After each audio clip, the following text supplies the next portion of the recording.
اور برائی سے جب کوئی شخص نہیں روکتا اور مخلوق کے ڈر کی وجہ سے، لوگ کیا کہیں گے؟ کیونکہ روشن خیال بننا چاہتا نا، وسیع الظرف، جدھر کی ہوا چلی ادھر چل پڑا، جیسا ماحول ویسے بن گیا. اسی کو لوگ کہتے ہیں بڑا وسیع الظرف ہے، جیسا ماحول ویسے بن پڑے. فرمایا مخلوق کے خوف کی وجہ سے جس نے گناہ سے نہیں روکا، اللہ کیا سزا دے گا؟ نزیت منہ الطاعہ، اس کی بات ماننے والے بھی اس کی بات کا ماننا، یہ دولت اس سے لے لی جائے گی. اور نتیجہ کیا نکلے گا؟ وَلَوْ أَمَرَ وَلَدَهُ، اگر بیٹے کو بھی کہے گا یا اپنے ماتحتوں سے بھی کہے گا، وہ بھی اس کے حکم کو ایسے ہی ہلکا سا لیں گے جیسے اس نے اللہ کے حکم کو ہلکا لیا. جیسے اس کے دل میں اللہ کے حکم کی اس کی کوئی عظمت نہیں ہے نا، کوئی احترام نہیں ہے، تو پھر اس کی اولاد میں اور اس کے ماتحتوں میں اس کے حکم کی بھی کوئی اہمیت نہیں رہے گی. گناہ سے نہیں روکا. بس اوقات بچوں کو، بچیوں کو لاڑ پیار میں پالا جاتا ہے اور اللہ کا خیال نہیں رکھا جاتا. ایک وقت آتا ہے یہی اولاد اپنے ماں باپ کا خیال نہیں رکھتی. جب انہوں نے اس کی تربیت میں اللہ کا لحاظ نہ رکھا، ایک وقت آئے گا وہ بھی اس کا لحاظ نہیں رکھیں گے. اور کوئی شخص اپنی بیوی کے مانتے مانتے یہاں پہنچا کہ اللہ کی نافرمانی ہوتے دیکھا اور نہیں روکا، ایک وقت آئے گا بیوی کے دل کے اندر شوہر کا احترام ختم ہو جائے گا.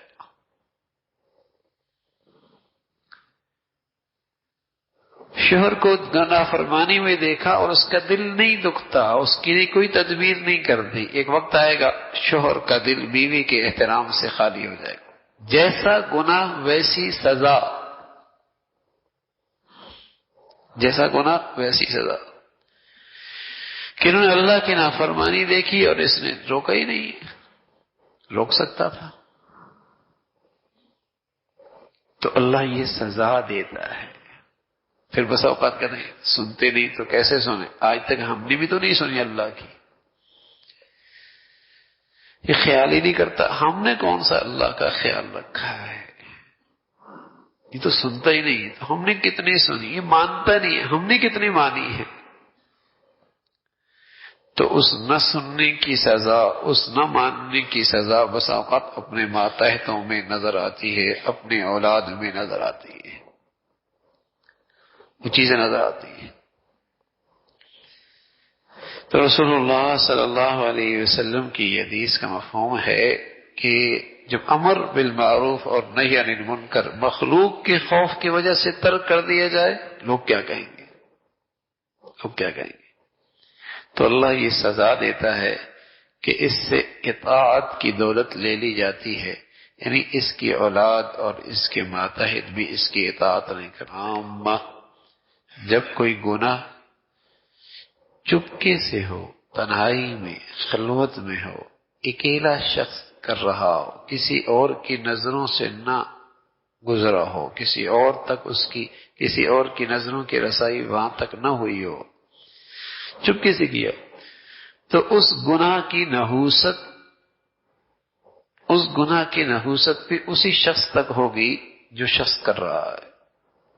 لیکن وَإِذَا ظَهَرَتْ، لیکن جب گناہ پورا گھر دیکھ رہا ہے، سب کے سامنے وہ گناہ ہو رہا ہے، سارے دفتر میں ہو رہا ہے، جب گناہ علی الاعلان کھلے عام ہو رہا ہے تو لم تغیر، اور اسے نہیں روکا گیا، ورت العام، پھر اس کی نحوست ایک شخص تک نہیں ہوگی، سب تک ہوگی. اس لیے کہ پھر اس گناہ میں سب شریک ہو گئے. یہ روک سکتا تھا، نہیں روکا. ایک ہے نا نہ روک سکے، پھر وہ اس پر نحوست بھی نہیں ہوگی. تو گناہ جب کھلے عام ہوگا اور سب دیکھ رہے ہیں اور روک سکتا ہے اور نہیں روک رہا، تو گناہ سب کر رہے ہیں، تو اس کی نحوست بھی پھر سب کے لیے ہوگی. پھر سب کے لیے ہوگی. اکیلے کیا، تنہا کیا، نظروں سے اوجھل کیا تو اس کی نحوست، اس کا ضرر صرف گناہگار تک محدود رہے گا. لیکن جب گناہ عام ہو رہا ہے، اعلان ہے، سب کی آنکھوں کے سامنے ہے اور روک سکتے ہیں، نہیں روک رہے، پرواہ ہی نہیں ہے، کوئی بات نہیں. بیٹا ہے نا دیکھتی رہے، بیٹی ہے نا دیکھتے رہے، بیٹا ہے نا دیکھتے رہے. اعلان جب گناہ ہو رہا ہے تو فرمایا ضرت العامہ، پھر اس کی نحوست اور اس کا ضرر بھی عام ہوگا. فرمایا رسول اللہ صلی اللہ علیہ وسلم نے کہ سیظہر شرار امتی علی خیارها، ایک وقت آئے گا شریر لوگ اس امت کے نیک لوگوں پر غالب ہوں گے. ایک وقت آئے گا شریر لوگ، بدکار، نافرمان، اللہ کے نیک بندوں پر غالب ہوں گے. حتی یستخفی المؤمن فیہم، ان میں مومن یوں چھپے گا کما یستخفی المنافق فینا اليوم، جیسے آج ہمارے درمیان منافق چھپتا پھرتا ہے. جیسے منافق اپنا ایمان آج ظاہر نہیں کر سکتا، مدینہ منورہ کی بات ہے، ظاہر نہیں کر سکتا. فرمائے گا وقت آئے گا ایمان کو، اپنا ایمانی زندگی کا اظہار کرنا ایسی مشکل ہو جائے گا. ایسے فاسق فاجر غالب ہو جائیں گے، ایسے فاسق فاجر غالب ہو جائیں گے. پھر رسول اللہ صلی اللہ علیہ وسلم نے بتایا کہ ایک وقت آئے گا کہ یذوب فیہ القلب المؤمن کما یذوب الملح فی الماء، کہ ایک مومن کا دل ایسے پگھلے گا جیسے پانی میں نمک پگھلتا ہے. کیسے کہ مما ذاک یا رسول اللہ ایسا کیوں ہوگا، مومن کا دل یوں کیوں پگھلے گا؟ فرمایا فیما یرا من المنکر لا یستطیع تغییرہ، اللہ کی نافرمانی دیکھے گا لیکن اسے نافرمانی روکنے کی طاقت نہیں رہے گی، اندر ہی اندر روئے گا، پگھلے گا، تکلیف ہوگی، ہاں کہ گناہ ہو رہا ہے اللہ کی. اتنی تکلیف اٹھا رہا ہے کہ اندر ہی اندر اس کا دل پگھل رہا ہے جیسے نمک پانی میں پگھلتا ہے. ایک مومن کا دل بھی ایسی پگھلے گا. تو میرے عزیزو، یہ تو ایمان کی نشانی ہے، یہ تو ایمان کی آخری درجہ یہ ہے.